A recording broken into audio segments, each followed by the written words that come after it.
Ngizothanda ukuthi ngikubingelele ngiphinde futhi ngikwamukele khona la kuZimi Live. Sengiphinde ngabuya ke futhi nezomkhokha before nje ngihlale kodabeni mbukeli. Ngicela ukuthi ungakhohlwa ukuthi ulike and ke usubscribe.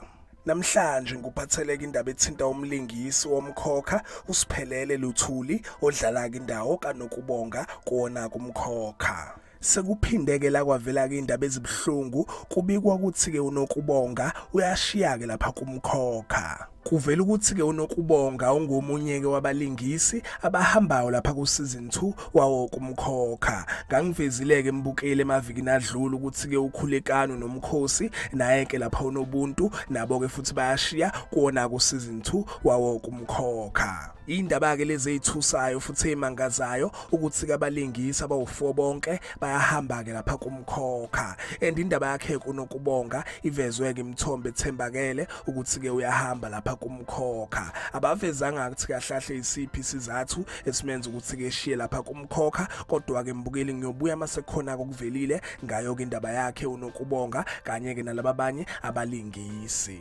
Emavikini adlule besababaza khona ukuthi ke abalingisi abawu3 bayahamba kumkhokha, nakho ke futhi kuvela ke zona indaba zakho Nokubonga ukuthi ke nawe uyashiya kumkhokha. Asazi ke mbukeli ukuthi ke kahle kahle kwenzakalani njengoba ke silahlekelwa ngabalingisi. Yizo ke lezade ngikuphathele zona. Ngiyobuya ke mbukeli makukhona ke indaba ezivelayo ezithinta wona ke lapha umkhokha, maybe makukhona abalingisi abafikayo abasha or ke khona abalingisi abashiyayo futhi lapha kumkhokha. Uyazi ke mina ngihlezi ngikhona for wena. Ngicela ukuthi ungakhohlwa ukuthi ulike and ke usubscribe. Ake ngithi ke danke, ngiyazibongela.